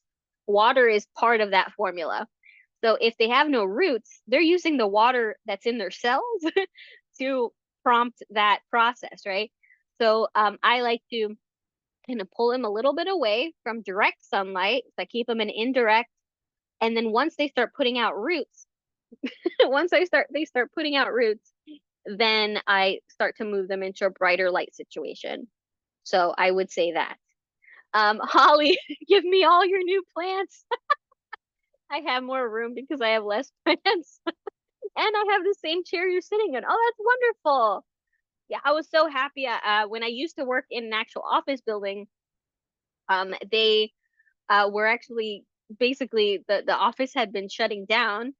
And so they were like, take your office equipment. And I was like, I really like this chair. I would like to take this chair. And I've had it ever since. It's a very comfortable chair. Jules, I just hope you're not, I just don't want him to tip anybody over. What are you doing? No, don't mess with the tortum. See, he likes anything that has very like a palm, ponytail palms. He messes with it. So no, no. This is why I don't want you in here. Ugh, there we go. Because yes, he will cause disasters. Oh no, Priscilla. No, Jules needs to come and teach your cat manners. Oh no. Jules is the same. Jules is a sweet cat. He's my oldest cat. He is a sweetheart, but he's a character. Yeah, he's very protective, and so like he for some reason hates my brothers. So when my brothers come to visit, he hisses. I don't know why. Uh but he like hisses at people that come to visit, including my brothers. Um I don't know. Um but he can be super sweet. He otherwise doesn't mess with my plants. It's really only specific plants like ponytail palms. And the tortum is very attractive to him right now. Now the tortum is toxic, so I'm keeping it in here. So one, it's acclimating, and two, it's also away from him. Ponytail palms are non-toxic, so it's unfortunate that he's attracted to them, but I'm not as nervous if he starts messing with them a little bit. He usually loses interest after a couple nibbles, but it's very attractive. Anything like flowy like this, he wants to chew on. Otherwise, he's a mellow cat. Um, you know, but he's had nightmare moments. We can't have small animals around him. And so he's fine with our parrot. Our Julia, she goes up to him and she meows, and he's pretty indifferent to her. I mean, she's a pretty large bird. But I would not trust him around Tilly, our miniature parrot, our dwarf parrot. Uh, so he will try to go after small animals. Uh, yeah, he has oh man, he's killed some gerbils a really long time ago, like over a decade ago. We had gotten rescue gerbils. I used to work at a pet store, and somebody dropped off a box with some gerbils, and we set them up with a cage and everything. We didn't even have them for a couple days. And we were at work, and he had gotten into our bedroom while we were away. And yeah, so it was really devastating. Like I look at it now and it's kind of like, I mean, he was being a cat, but oh man, that was so yeah. He's mellowed out now that he's older, but he's still very prey driven. So I mean, all our cats are indoor cats. I would not put it past him if, let's say, he had been an outdoor cat. He would be a terror. Um, yeah, to the local ecosystem because yeah, anything small moves. So he's our official fly catcher. So if we ever open the windows and a fly gets in, he will jump. I've seen him jump up to like 3, 4 feet up in the air. It's scary. Like he's literally jumped, like he does acrobatic. Uh, but he's caught flies that way. So, but he's a beautiful cat. But yeah. Yeah, maybe it's the deeper voice, Suzanne. That totally could be it. And he does. He has a very cool camouflage pattern. He was definitely meant to be a hunter. So he was definitely built for hunting. Um, but yeah, but in a home where we have small animals, we have to kind of keep everybody separate. So till our birds are in our bedroom. We just have our two birds in our bedroom, and yeah, because it's oh, and I have my hissing my hissing cockroach in there too. Um, but that's by the window on the opposite side of the room. But I do have, yeah, someone's calling my phone for some reason. Oh, there we go. Yeah, and but we have to keep that door closed. We actually got a big fright yesterday, so we were gone most of the day. And when I we had put Julia away before we left, and I didn't realize that the door, so her water dish, it's like its own little door. So you open it up, you change their water bowl, and you reclose it and lock it. I must have not locked it. Maybe I didn't like really lock it. So we come home, we don't go in our bedroom at first, right? So we come home, we go come into the office, I put the Jopi down, I put our isopods down. Brian ordered tacos. We had sat down in the office talking and eating tacos. And then it was like 9 o'clock when I finally go and I open the door to the bedroom, and Julia, our parrot, our African gray parrot, is sitting on my side of the bed, and she's just like, it was dark in there, and she just like, oh, looks at me when when I open the door, and I was like, wait, how long have you been out? So it gets very dark quickly now. So around like 4:30, 5 o'clock, it's like night. So she must have climbed out of her cage, climbed into our bed, and then it got dark, and she just stayed there because she couldn't see, so she won't move.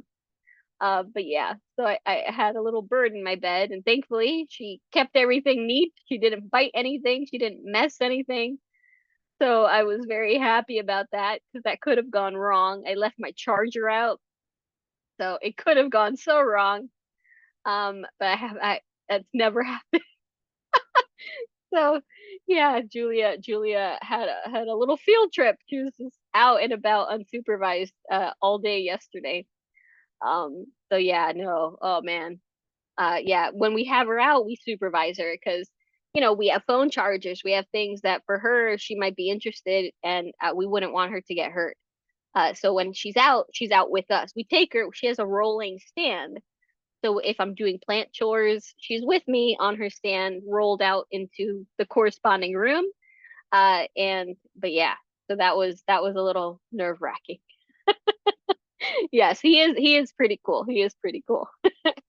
But thank you so much, everyone, for hanging out today, for enjoying you know, the with me, like all these new finds, like the new plants, the new critters.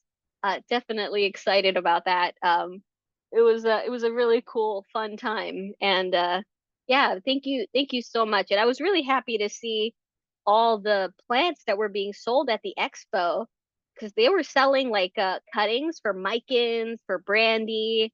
Well, they were selling jopias. They were selling a bunch of really cool plants, Venus flytraps, bromeliads. Like they were selling so many plants because more and more people are making bioactive tanks. So it's like you're bringing the love of animals, plants, putting them in one thing. So it was really cool to see how many plants people were selling. And I'm so happy about my moss. So I'm gonna get that started. And thank you so much, everyone. Yes, of course, Holly. I'm happy to, I was able to hang out today a little longer. So glad that you hung around too. And thank you so much, everyone. Seriously, enjoy the rest of your Monday.